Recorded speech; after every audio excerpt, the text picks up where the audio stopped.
1, switching over. We are live. Hello, everybody. Welcome, Internet. My name is Jordan, and welcome to the Saturday Morning D&D Show. I am joined always by my wonderful co-host, Sir Lucian. Hello. Welcome, everybody. I see some new faces in chat. And some of you are probably saying to yourself, where's Matt Colville this morning? Because we tweeted out a bunch of stuff saying he would be on the show. We're not liars, but he had to reschedule. So It's actually going to be next Saturday. We'll have Mr. Matthew on the Saturday Morning D&D Show, and we're just going to talk to him about Kickstarter and games and whatever else comes. So be sure to tune in next Saturday as well for a very special Saturday Morning D&D Show. But on this Saturday Morning D&D Show, let me pull up my show notes here. Yeah, he even tweeted us, and he said it's going to be an awesome show. So he's promised us an awesome show. So you'll definitely want to be here next Saturday for sure, 12 p.m. Eastern. I hope so. We're both like, well, I don't know. I can't speak for Lucian here, but like, I'm super nervous because it's like a legit thing. I was like, we're only like 7 episodes, and we're gonna have like this crazy star on our show, but yeah, it's gonna be great. We're huge fans. We're definitely huge fans, and we want to try to come off not as huge fanboys. We'll probably fail, but we're gonna try to be, like good questions, good interview, because really, in reality, both me and Jordan were inspired by Matt to do the content that we do on our channels. It was some of the stuff that helped us decide to do different things as we were playing out, and he's helped us with learning how to do our games that we play. I use a lot of his tips and tricks, and I know Jordan does too. So it's cool to be able to talk to somebody who's influenced in the last year or two a lot of what we've been doing in our hobby. So it's going to be great. I am super excited for next Saturday. I'm excited for today though, because I know our show is great, and I love talking with Jordan every Saturday. In fact, I love talking with Jordan whenever I can. But I'm excited next week too. So definitely show up also. Yeah, this will be a lot of fun. So I guess we'll just kind of dive right into it. We've got a couple of stuff to talk about, not really here and there, but let's just dive into games. What did you do in D&D this week, Mr. Lucian? I had another busy week. I did have one little tiny bit shout out. I wanted to say thanks to Lex, who came last week, because I had a thing I was doing on Saturday.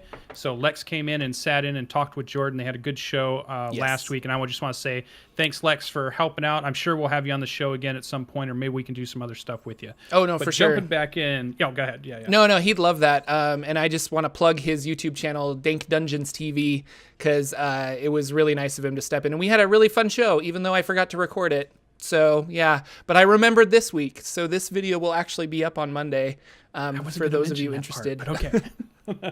All right, so jumping in. So what do we do? So my Monday nights are right now Storm King's Thunder, and just like I had talked about a couple weeks ago when we talked about this, I finally have brought back together my 2 groups.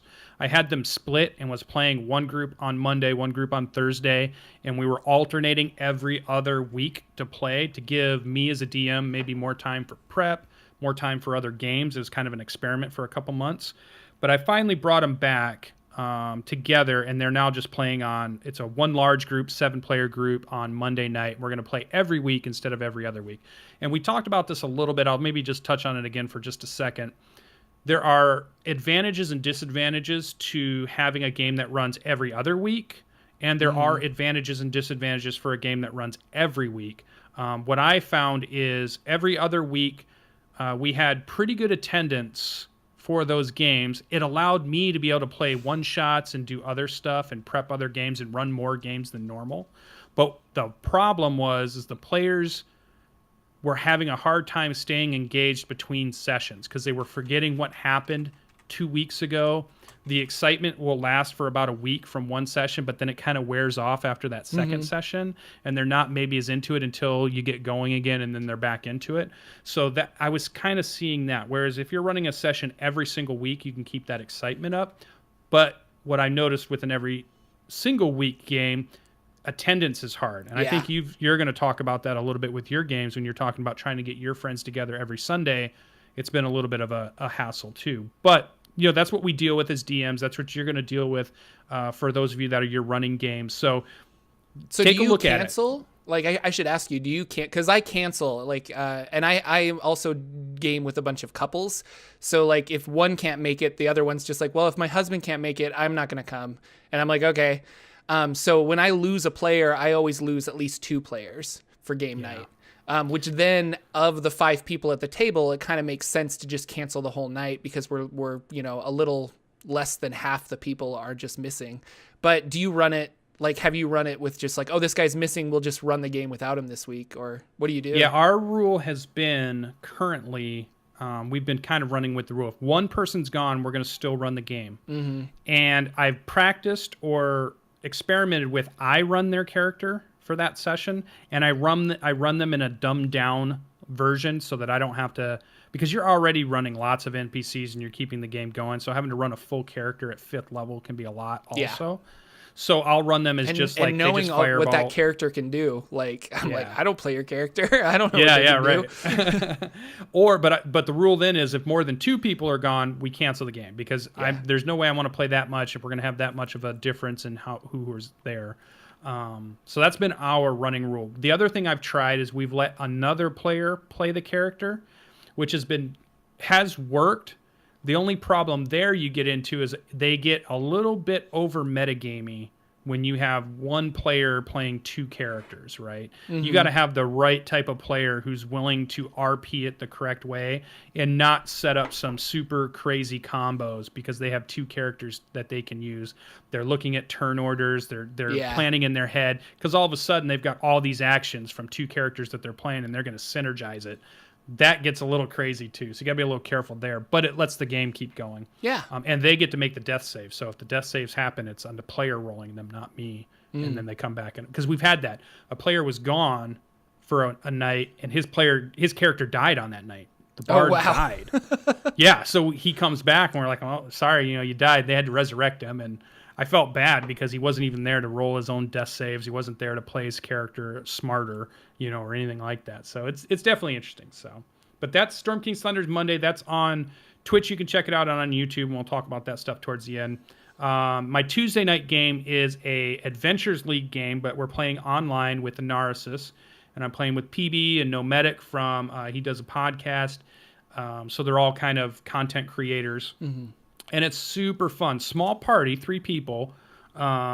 But the RP has been pretty fun. The game has been fun. Tomb of Annihilation Adventure League. Yeah, you're running Adventure League rules. I wanted to point that out. Like you guys are playing. Now, are you playing the Adventure League content or are you just playing Tomb of Annihilation?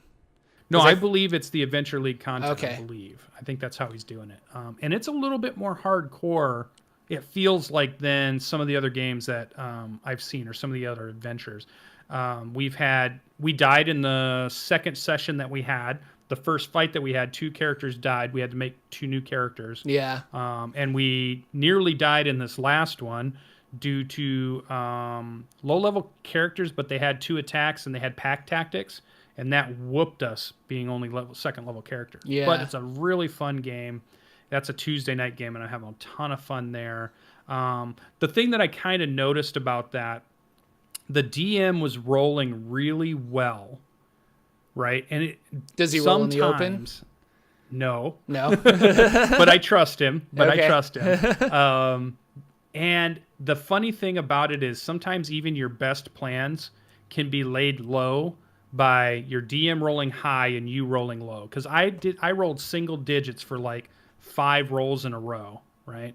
And there's just nothing you can do to mitigate that. And it made me think about if I was the DM or I'm a brand new DM, I might be freaking out when that starts to happen because you're not realizing, you're like, I balanced this, or it's balanced because of the module. It says it should be okay. But all of a sudden it looks like a landslide fight because he's getting 18s, 19s, and 20s, and we're getting 5s, 6s, and 7s when we're rolling. So sometimes the dice can be very fickle in Dungeons and Dragons. There's a lot of dice swing there. So maybe that's something to keep in mind if you're running games too, that although you're trying to put a lot of effort into balancing, don't beat yourself up too much if it's the dice rolls that make something go awry, because that can happen. No, those TPKs happen. Like that's just, I mean, and it can be like a really sucky night, but hopefully your players will just acknowledge that like luck was not on their side. Maybe they buy a new set of dice to get rid of their cursed dice or something. But yeah, like, I don't know, that happens. And I've been in that situation, and it's frustrating where you're just rolling like between 1 and 5 on every roll, and your entire action is gone because you can't do anything, especially early on. Like at level 5, when you take the attack action, you can get 2 attacks, so it's a little better. But like, yeah, when you're level 2, like, well, my entire turn is based on this roll, and I couldn't do anything.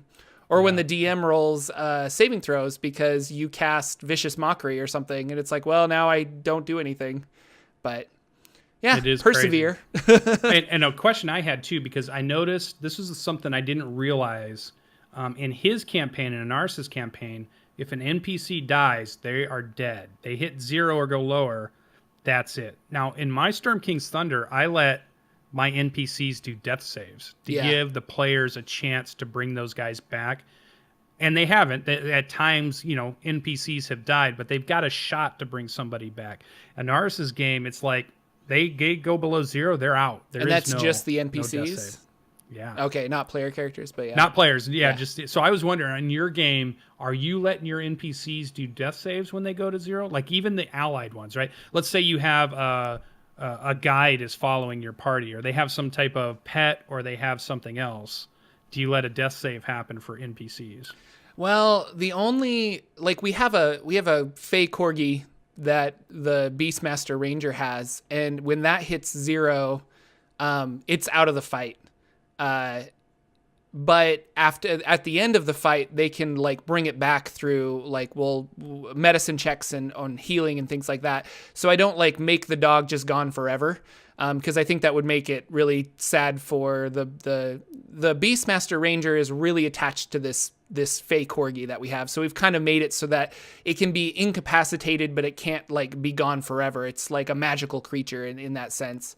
And she's mystically tied to it, but now that I think about it, I've had NPCs run around with my players, but I don't think I've ever had any of them die.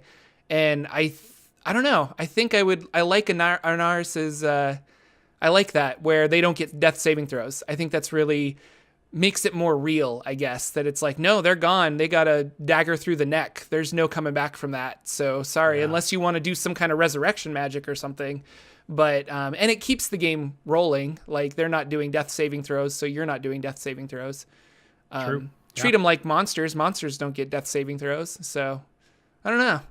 That's really interesting. And I can see both sides of it. I think I would have to lean on doing no death saving throws though, because that makes them different from players, and players should be different because they're players, they're adventurers.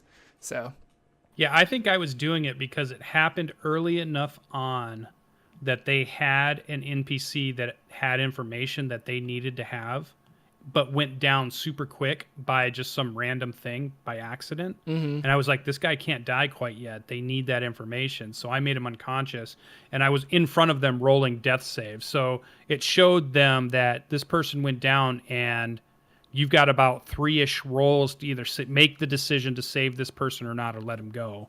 Mm-hmm. And I think just from then on, it just carried on. I've kept it the same way throughout the whole campaign. So, but yeah, it's definitely, there's lots of reasons probably to or not to. So that was something that came up when I was thinking about the Tuesday night game.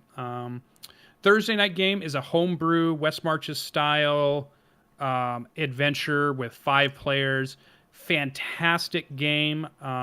This is my experiment to play a game where I don't do a lot of prep ahead of time. I might do maybe an hour of prep. Oh, that's awesome. But it's a lot of other just reacting to what they're doing and seeing where they're going. And the session's going really good.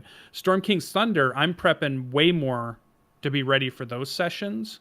And they run pretty well. But this one where I'm prepping less seems to be running even better. And what it's doing, I think, is forcing me to be a little bit better at improv and improvisation. Yeah. But I know that I see a lot of dungeon master advice out there where they tell you this thing. And for me, if you're brand new, I don't know if I would say that to you yet, because not all of us have the ability to improv right out of the gate to figure out what the heck I'm going to do when I have 5 players making decisions and I've got to come up with what's going on the fly. you're learning the game, you're learning the pacing, you're learning with them at the same time. Maybe you're even teaching them at the same time. Yeah. I think you need to be slightly more prepared than what I think a lot of advice out there says in the beginning. But I think what you want to do is you want to work towards less prep, more improv as you go, right? I think too often there's a lot of videos that you can watch from people that have been dungeon masters for 20 years.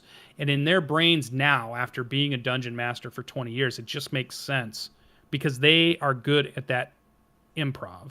Yeah. And I think there's many of us getting into the hobby that we're not good at that yet. We have to practice at it first. No, and I'm going to disagree with you, though, because it's a skill. And you have to practice to do this skill. So if you never allow yourself to actually fail, like you have to fail. And so prep as much as you think you need to prep.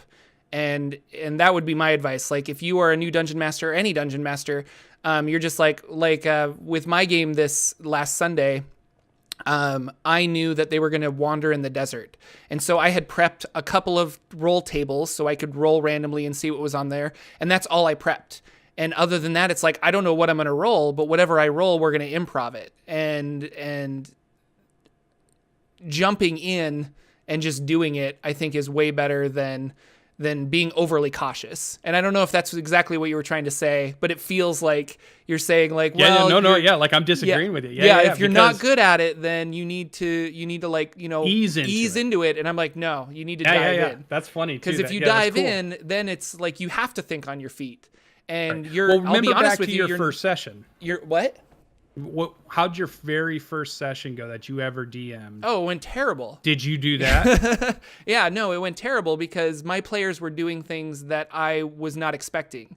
I over-prepared my first session, and I'm like, they're going to go from A to B to C. And then when we actually started playing, they're like, well, we're going to go to X over here. And this other guy's like, well, I want to explore Y.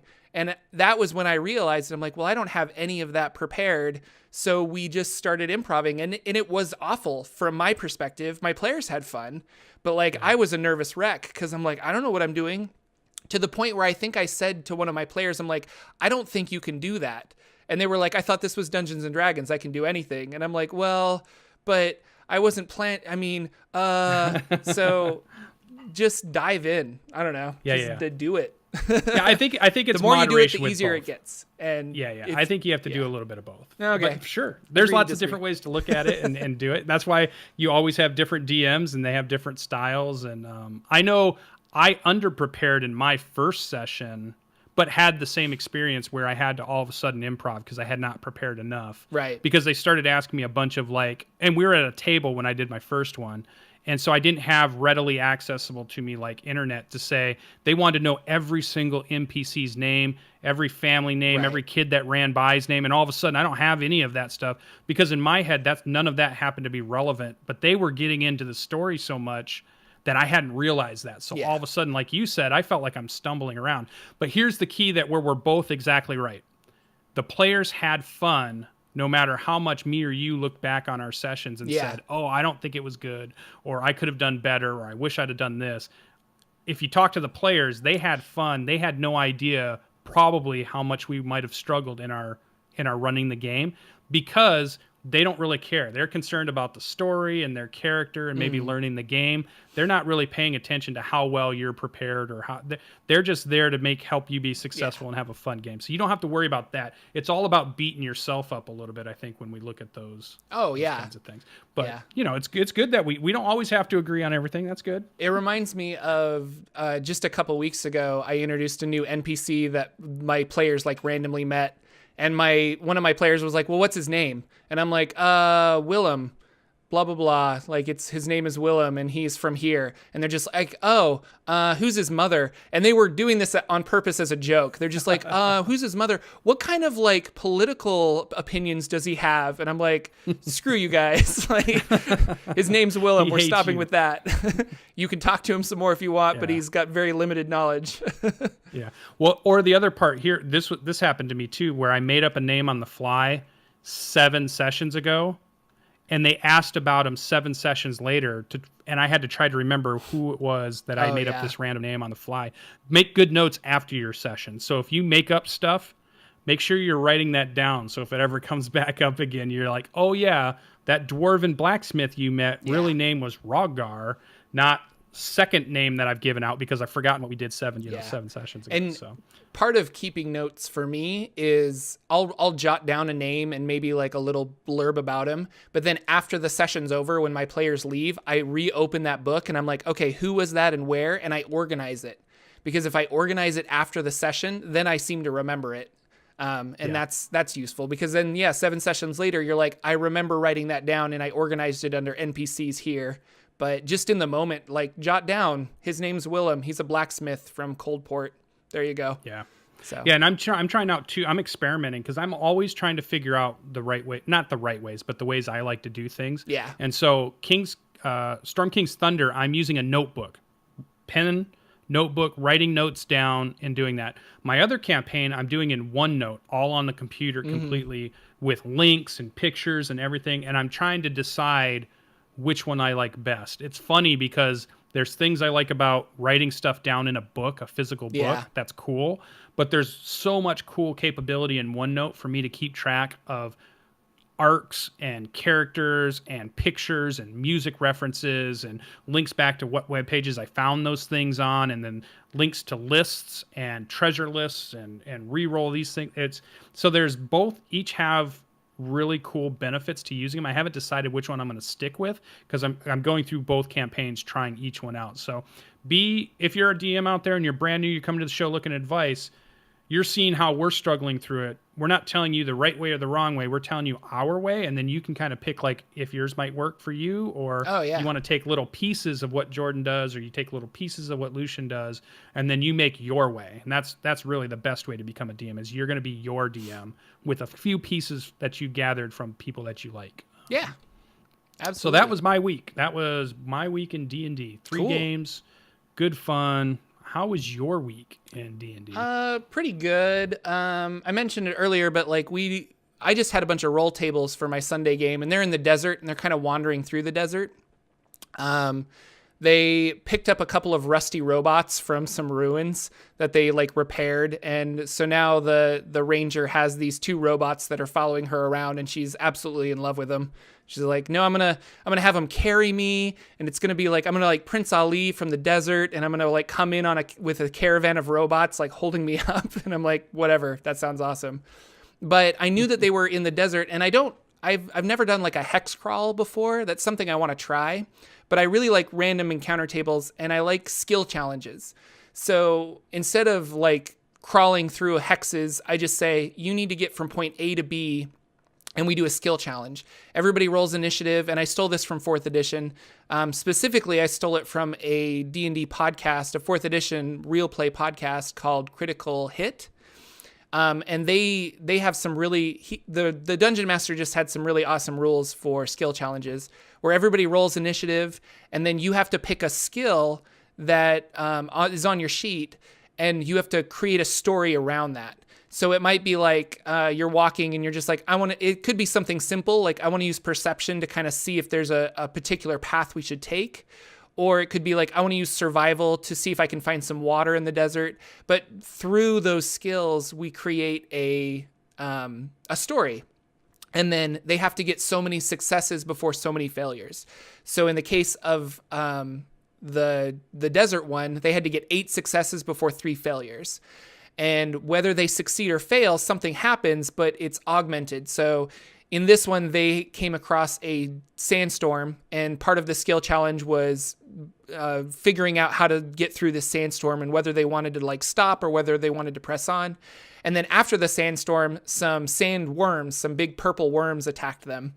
And because they won the skill challenge, I said that they had a surprise round against the purple worms. But if they had failed the skill challenge, it probably would have just been a regular attack. And then after that, they found an oasis, and I was going through Tome of Beasts. Basically, this whole session was me wanting to play with new monsters. I'm like, I want them to fight purple worms. That seems awesome. Like, the worm can devour them. Like, I was really excited, and did devour the fighter for a little bit. And so he was on the inside, like, slashing with his swords, but taking acid damage from the purple worm. And so they found an oasis, but I was flipping through Tome of Beasts, and there's a monster in Tome of Beasts called the Ooze-Zasis, and it's an oasis, but it's actually a giant ooze. And so they came and they're just like, I had them like roll investigation checks, and I'm like, and a couple of them passed, and I'm like, the water looks weird. And they're just like, what do you mean weird? And I'm like, well, it looks like water, but the more you look at it, it just looks weird.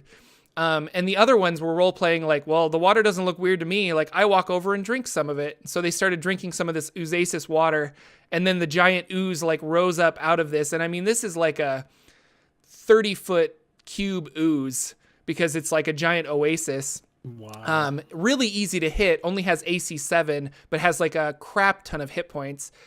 So they had to fight this giant ooze, and my players were laughing a lot because they decided that this was the dad jokes of monsters. And and I agreed. I'm just like, no, that's really silly. So they beat this ooze, and then they ended up leaving and found a caravan. And that was it. It was just kind of fun. Like, I made a bunch of random roll tables that were, this is you guys encountering an oasis, and this is you guys encountering purple worms, and this is you guys encountering a sandstorm. And it was all just randomly rolled. So I didn't know what was going to happen that night. And it was a lot of just improving my way through it. And now that they're past that, they're going to come to a section where they can either decide to go, like, they come to a fork in the road. They can go left or right. One of them will take them to another ruined temple, and one of them will take them to a giant city, and we'll decide which one they want to go to. So in the session, right? So how are you, this is a cool question then, how are you going to prep when there's two clear different directions your players can go, and you don't know which way they're going to go until you're in the session? So that's a good question, but I kind of half prep both, I guess. Okay. I know I have the ruined temple is something that I wrote, and so I wrote out all of the traps and all of the monsters, and they can go there, and if they do go there, they're gonna find a bunch of like Yuan-Ti, and it's gonna be this interesting little maze for them to get through. If they go to the city, I was on Dungeon Masters Guild, and I found a adventure called Scarab of Death, which is like this high-level adventure. And so if they go to the city, there's going to be events that propel them into there. How are they going to get to that adventure? I'm not sure yet, but that's the improv aspect where I'm like, once they're in the city, I'll figure it out. I'll have like a small little beggar boy walk up and be like, you should go this way, and see if they bite or not, you know. You just kind of figure it out. Yeah, in my Storm King's Thunder, I have that problem. They are at a spot where they need to go to these burial mounds to pick up some artifacts that are buried at these burial mounds. But they've been given a map that has something like 12 of them on it. They have an airship that can get to any of them. Right. And our next session is, okay, you have your airship, you have your map, where are you going to go? So potentially, I have 12 different places they could decide to go. Yeah, and I'm starting to think about what the heck to do. But here's the trick. Here's what because my mind was spinning. I'm like, oh, this is going to be crap. Yeah. But here's what you do. You plan an encounter on the way to no matter which one they choose, right? The encounter gives you enough time in the session to play a cool, fun encounter for them while they're traveling to which one they've ever chosen. And the session after that will be the one they actually chose. So if you get to a point where you've given your players a second branch, a third branch, or some big arcing choice, just put something in there that's a little buffer session to get you, during the travel scene. It's a random encounter during wherever they're going to go. And that allows you to say, okay, they've decided to go to the Great Gray Worm Cavern Mound. Now I can prep that one and not have to worry about the other 11. Yeah. Because I know they're going to have a random encounter of some sort before they go to any one of the things. So that was the trick I had told myself over this past week as I was agonizing about trying to prep 12 different things. Because in the module, they have them all set out. Yeah. Each battle's different. They have the NPCs that are there. So if you're running Storm King's Thunder, you could go into anxiety attack thinking about, oh my God, I got to know everything there is to know about all these different things. When in reality, you can just sit back and say, no, I'm going to throw an encounter at them.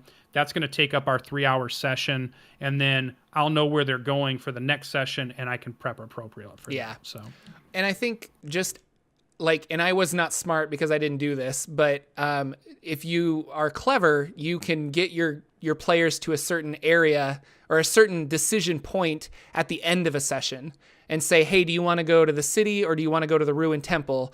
And at the end of that session, they can say, we're going to go to the city. All right, tune in next week because we're going to go to the city. And then you know where they're going to go. But I didn't do this because we were kind of running late on time. And I was just like, this is going to be a whole 30-minute scene. We don't have 30 minutes. So I was like, I'll just like half prep both and we'll see where they go. I kind of have an inclination where they're going to go though. And I might push them towards that as well. But ultimately it's their decision. So if they just say, no, Jordan, we don't like any of these clues you're dropping, we're going to go to the other one. And that's what players do. I mean, they just make up their minds sometimes completely out of, you were like, I had no idea you were going to do that at all. Like it never crossed my mind. That's what your group as a group was going to do. And then I went to Adventure League, which is fun. And I actually had a lot of fun as opposed to the previous time I went to Adventures League. And there was like a player that was just driving me crazy. That player wasn't there this week, so that was kind of nice. But it was an 8-person table. I think Adventure League is supposed to have a max of 7 people at a table, but I showed up and they were just like, well, there's not another game running, so you can just sit with us. And I'm like, are you sure? Like, I can go home. I don't want to like ruin this. And they're like, nah, it's fine.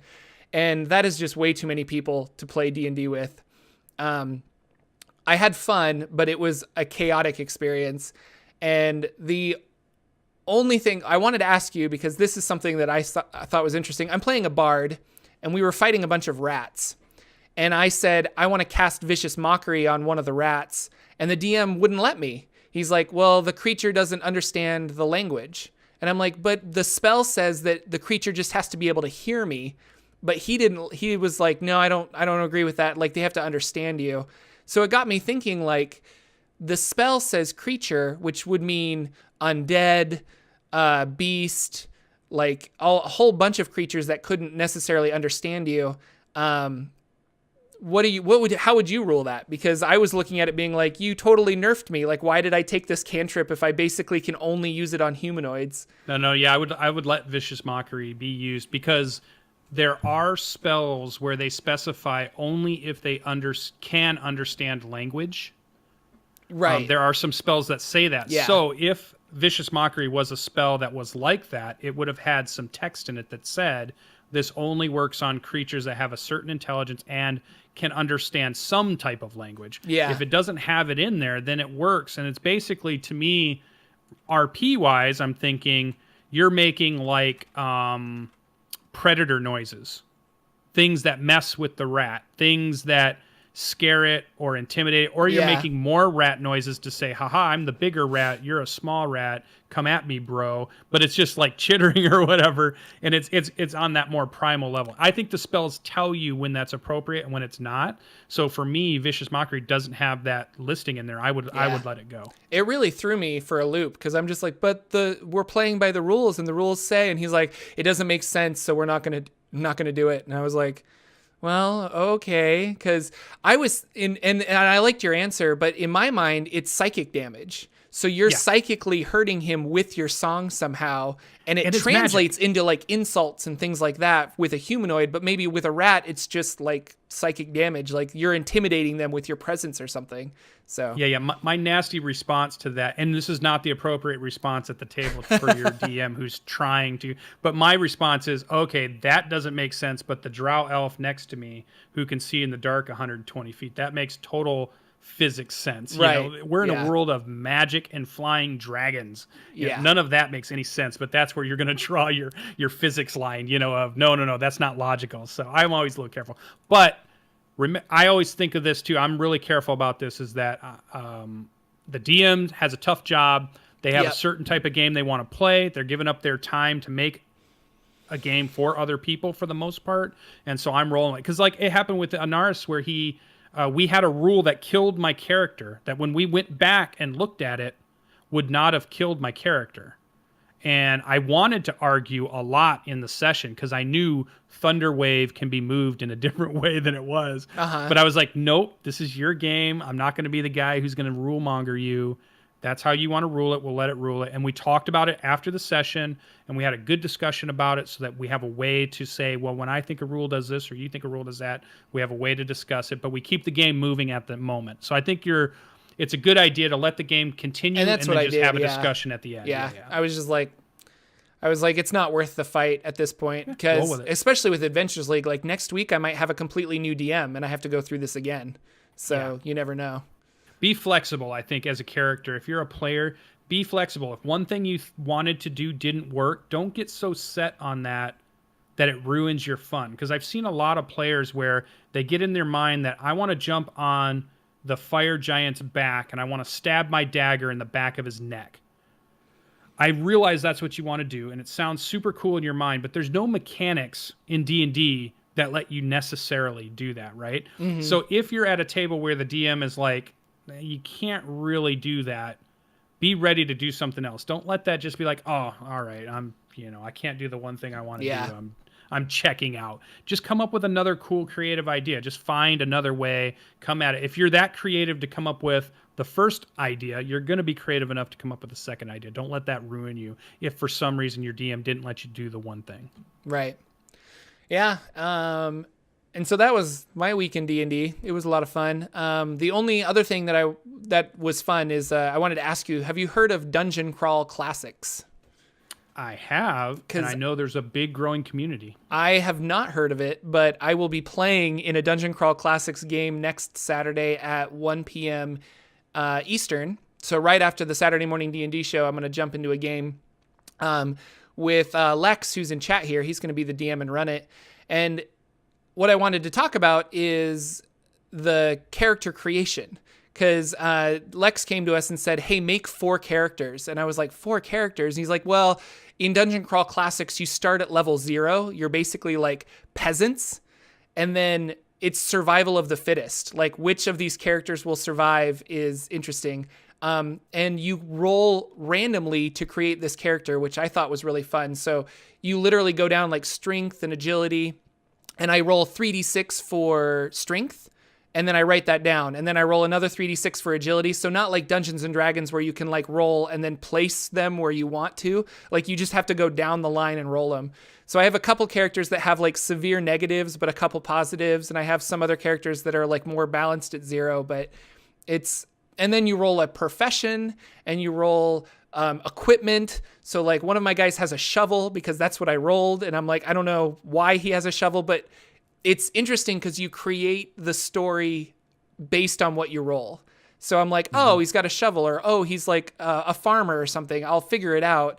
And I like that aspect of it. And there is a book called Central Casting. Have you ever heard of Central Casting? No. And I should find it. I'll send it to you later, actually, because you should probably own this book. And I have a PDF of it. But it's a way to make completely random characters. And it's generic enough that you can use it with just about any role-playing system, but creating this Dungeon Crawl Classics character made me think of this. Like you roll on your race, and then you roll like a history, you roll how many siblings you have, you roll your wealth, like are you noble, are you this, and it's all done with these percentile dice rolls, and you're constantly flipping through this book being like, all right, I am a noble lizard man that was from the northeast region of this, and I lost all my money to gambling. And it's kind of that precise, and I've always wanted to run a game where I'm like, we're gonna do everything completely random. Like I want you guys, you can choose say your class, but I want like race and everything else to be completely random. So at some point, I don't know, check out Central Casting. I think it's out of print, but you might be able to find a PDF of it online if you dig around enough. But it's a really, really cool book. Yeah, there's a game that I played quite a bit early on after D&D was Warhammer Fantasy.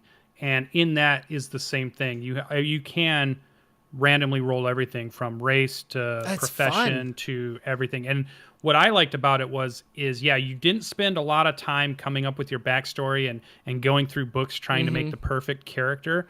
You were challenged to play with what you had rolled, right? Yeah. So the idea was challenging you to say. Yeah. And that comes up with those people who are, I think, have that improv gene, have that I can think of on the fly gene. It's really cool.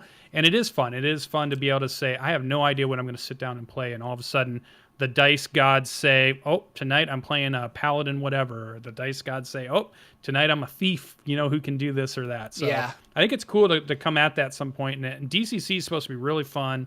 There's a big growing community. I saw a ton of it at Gen Con last year, and I'm sure it'll be bigger this year too, with lots of DCC games out there. So it definitely looks super fun. Yeah, it looks like Graybeard found some PDFs and stuff of it, so definitely check that out. And thank you, Graybeard, for finding that and putting it in chat.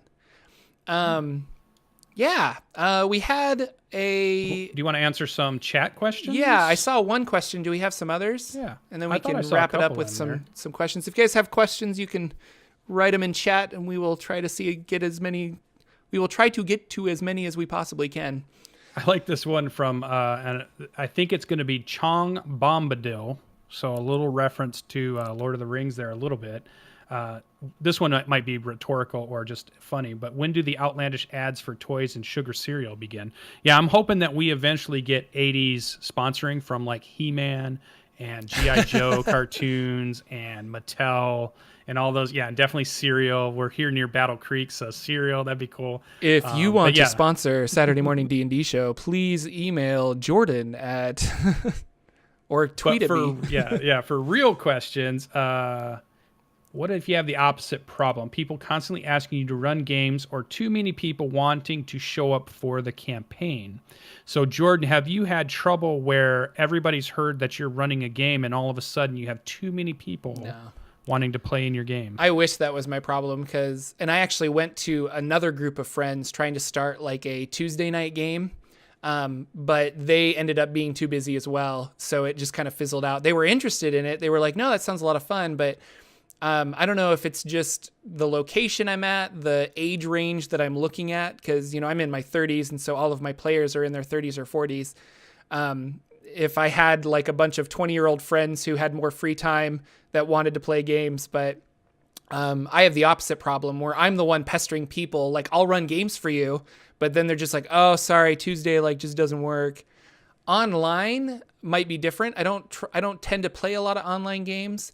But I imagine if I started saying, hey, I'm a DM online, I probably would get a lot more people being like, oh, will you run a game for us? Will you run a game for us? But I was wondering with your Forgotten Realms YouTube videos, I was wondering if you had started getting messages about, hey, I'd love to play a game with you. Have you started a couple of them? stuff? Yeah. Like a couple people were saying like, if you ever want to play a game, like I'm game, but, I'm just kind of like, well, I'm busy. Yeah. And you're like, that's awesome and cool, but you're also just like random YouTube commenter, like kind of look at it from my perspective. Like, I don't want to sound rude, but it's like, if I'm going to throw a game together, I'd like to know the people I'm playing a little bit more, or maybe like people from my Patreon or something. Like, yeah.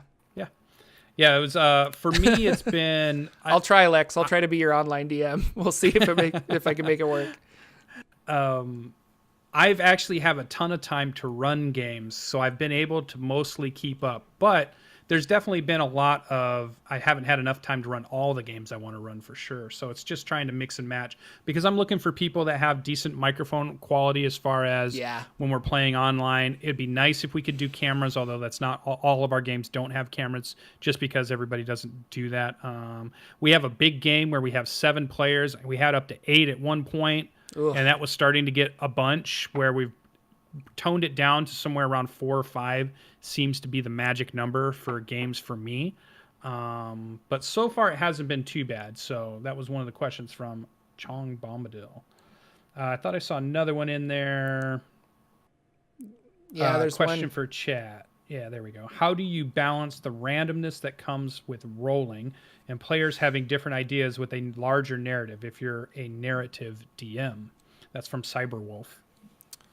How do I balance the randomness that comes with rolling? Well, if I don't want the outcome to change, or if I don't have a contingency plan for failure, I don't make them roll.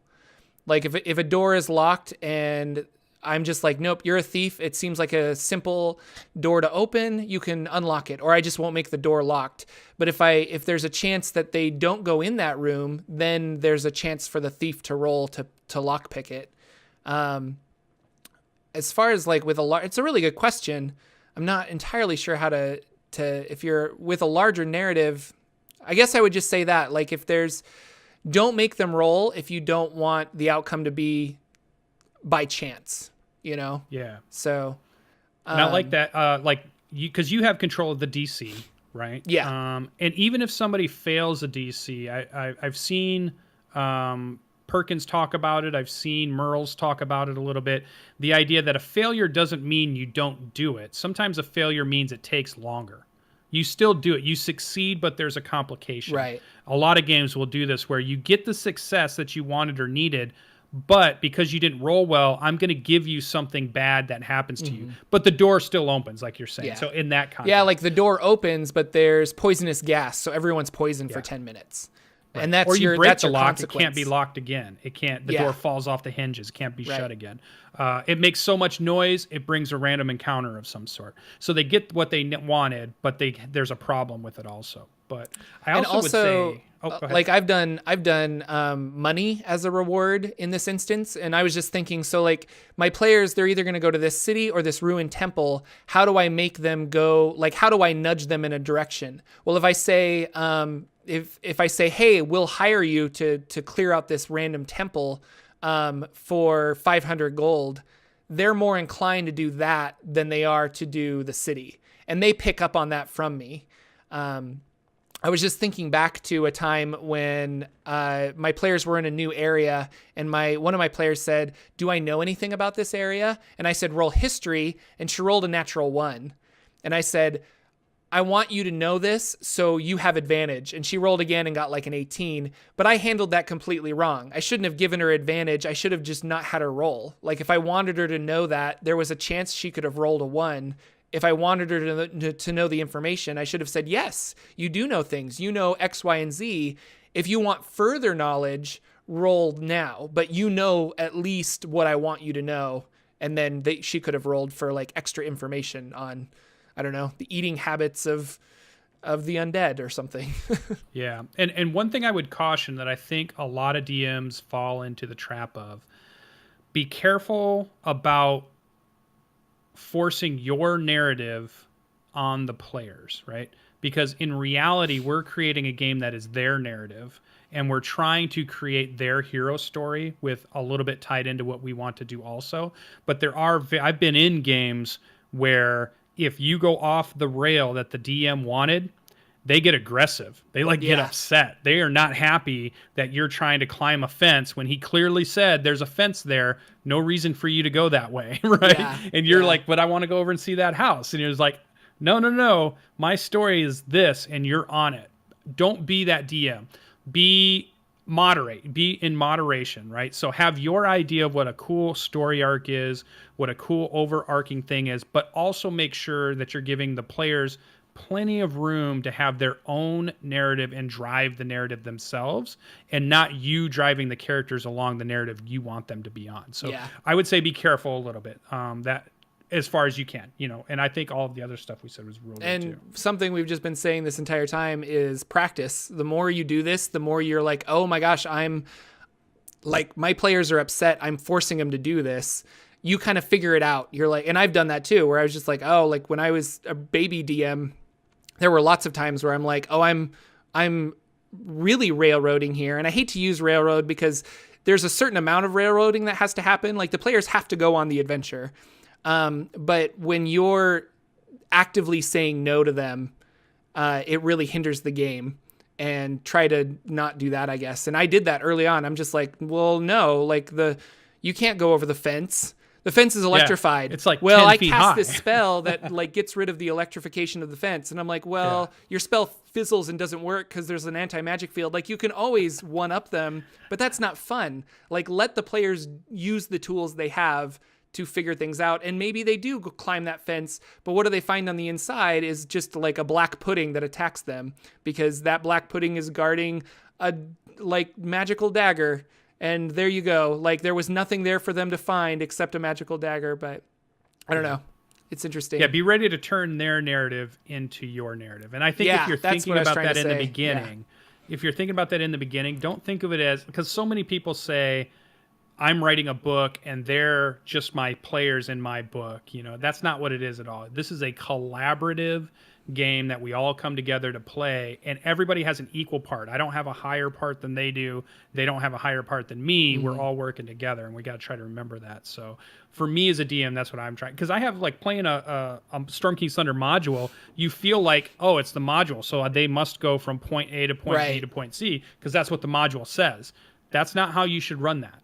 Let them wander around, find ways to bring them back naturally to A and B and C, because you can have A.1, A.2, then finally come back to B. You'll get there. You can bring them back around. Let them explore. Let them have their narrative. I think is good advice for, because they don't know. Like, that's the other thing, is the players aren't mind readers. They don't know what you are necessarily trying to get them to do. Like, let them just explore, because that's part of the fun of the game. So yeah.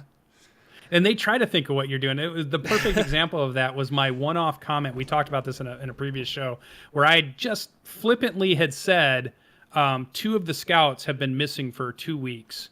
And my players took that as, this is the main storyline, and he must want us to go find these scouts. They thought that was my storyline. That had nothing to do with anything I had set up. That had nothing to do with the adventure. I had just mentioned it to add flavor to the camp that they were in, and all of a sudden they were all set about it, because they were trying to anticipate, well, where does he want us to go? So you can never guess. You just be ready to kind of roll with it a little bit and have fun with it. That's pretty good.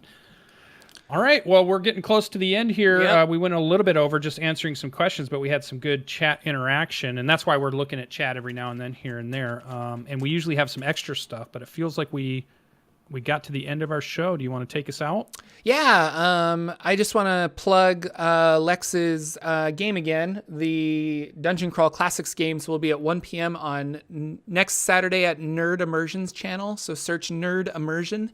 And we will be playing that on Twitch, so that's going to be really exciting. Anything happening in your life that you want to plug other than your shows? Next Saturday for sure. Oh, yeah, tomorrow. Of course. The Saturday morning Saturday, D&D show. Please come in Matt next Colville. Saturday. Because we're going to have Mr. Matthew Colville here, and we're going to awkwardly ask him some questions, and hopefully that will be interesting and not awkward. Yeah. Like I'm so scared that I'm going to be like, so... your color, what favorite color do you have? Like, but we're honestly coming up with some good questions, and I think Matt loves to talk, so it'll be good and interesting. He's a good storyteller, so he's going to tell some stories, I'm sure. Yeah, so please tune in for Mr. Matt Colville on the Saturday Morning D&D show next Saturday. Same bat time, same bat channel. Yeah. Tomorrow night I have the Standard Array. We're talking about world building with PB Plays Inside, and it's more about RPGs and not necessarily centered around Dungeons and Dragons. And so that should be a pretty good show. What time and then is my regular shows on that one is at 8 p.m. Eastern Sunday night. And that's Lucian. Yep. He's got another D&D talk show called The Standard Array. So for those of you interested, RPG talk show. Sorry. Yeah. So be sure to check that out, because it's a lot of fun. I've been watching it when I can catch it, catch the VOD, I guess, because I'm usually busy Sunday nights. But yeah, and that's the big things that are coming up. Lots of stuff that hasn't been announced yet, but keep an eye out, because I've got some more cool things that are happening on the channel, some with Jordan, some not, with other people that we have even in the channel here, Graybeard and those. Oh, and we got Gen Con scheduled, so me and Graybeard are definitely going to Gen Con. I'm trying to talk Jordan into it. We'll see. Maybe we can all get out there and we can do a meet and greet out at Gen Con this year. That would be fun. Yeah, I definitely want to go. It's just a matter of timing and getting through all the other travel that I have coming up in my life. But yeah. Thanks again for watching, everybody. Really excited to have you here. And thanks for watching on YouTube if you guys are catching the VOD later. I'm trying to think of what else is going on. I think that's about it. So just keep playing games, guys, because it's fun. Follow us on Twitter for latest news and things like that. We always tweet out new episodes of things and when we're live streaming. So be sure to check that out. And we will see you all next Saturday. Thanks again. Thanks for joining, guys. Bye.